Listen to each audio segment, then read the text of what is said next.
gracious and merciful. Assalamualaikum and very good morning to all. I am Atka from class 8. Today my topic is cell division. I tell you what is cell division. आज मैं आपको बताऊंगी cell division के बारे में कि cell division है क्या. सेल डिवीजन हम खुली तकसीम को कहते हैं जिसमें सेल्स और क्रोमोसोम्स की डिवीजन होती है. अब मैं आपको ये बताऊंगी कि क्रोमोसोम्स कैसे बनते हैं. क्रोमोसोम्स इसका प्लस एक इक्वल गैमेट्स बनाते हैं, गैमेट्स जाइगोट बनाते हैं तो हमारे क्रोमोसोम्स बन जाते हैं. अब मैं आती हूँ सेल डिवीजन के तरीकों पर कि कितने हैं. सेल डिवीजन के तरीके दो हैं, माइटोसिस और मेयोसिस. माइटोसिस सिंगल स्टेज है और मेयोसिस डबल स्टेज है. माइटोसिस से पहले एक फेज आता है जो इंटरफेज होता है. जैसे आप देख रहे हैं यहाँ पर इंटरफेज में क्रोमोसोम्स की चेकिंग, उनकी स्ट्रेस और उनकी एनर्जी के बारे में बताया जाता है कि कितनी है. ये भी बताया जाता है कि ये आगे जाकर सेल बना पाएगा या नहीं बना पाएगा. अब आता है माइटोसिस. माइटोसिस की 4 स्टेजेस होती हैं, prophase, metaphase, anaphase, telophase. Prophase में जैसे आप देख रहे हैं सेंट्रोमियर में 2 स्टेजेस होती हैं, प्राइमरी एंड सेकेंडरी. प्राइमरी में क्रोमोसोम्स ऑलरेडी होते हैं और वो उनको चेक करता है कि इनमें एनर्जी कितनी है.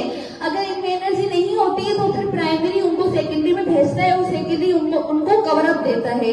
अब आता है प्रोफेज का दूसरा पार्ट जो है पेयर ऑफ सेंट्रोलाइज. ये जैसे होता तो 2 पेयर्स होते हैं पर इनको हम एक इस वजह से पढ़ते हैं क्योंकि इनमें स्पेस आ चुका होता है.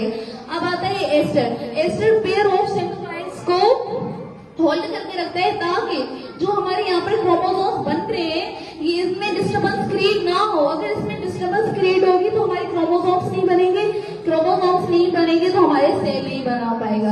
अब जब यहाँ पर क्रोमोसोम्स बन जाते हैं तो फिर एक धागेनुमा होता है स्पिंडल फाइबर, वो उनको पेयर ऑफ सेंट्रोलाइज को वो अपनी तरफ खींच लेता है. फिर ये दोनों मिलकर जो क्रोमोसोम्स बन चुके होते हैं उनको अपनी तरफ खींचता है. अब मैं आती हूँ माइटोसिस का दूसरा फेज, मेटाफेज में जो क्रोमोसोम्स की तादाद होती है वो डिप्लॉइड हो जाती है, आधी हो जाती है. ऊपर वाले को इतनी अकल होती है कि मैं नीचे उतने ही खींचूं कि ऊपर भी नीचे भी बच जाए. अब आता है एनाफेज में क्रोमोसोम्स पूरे बन जाते हैं और डिवाइड भी हो जाते हैं. अब आता है लास्ट पार्ट टेलोफेज में ये क्लोवेज फ्लो में से हमारे सेल्स डिवीजन शुरू होते हैं और साइटोकाइनेसिस में पूरा एक सेल बन जाता है और सेल में अपनी जगह ले लेते हैं. ये था माइटोसिस का प्रोसेस. आपका बहुत अच्छा, लेकिन आप ऐसा लग रहा है कि आप ये बता तो अच्छा रहे हो लेकिन इतना फास्ट बता रहे थे कि ऐसा लग रहा है आप रेस में आपका सांस भूल गया, रिलैक्स हो गया आराम से. आपकी टीचर ने ऐसे ही बताओ कि आप परेशान ना हो इतने ज्यादा. बहुत अच्छा बताया आपने, बहुत जबरदस्त. लेकिन आप जो है तेज इतना जैसे दौड़ रही थी, मतलब ये ना करो क्योंकि सांस भूल रहा है. वैसे बहुत अच्छा बताया, बहुत अच्छा एक्सप्लेन किया है. लेकिन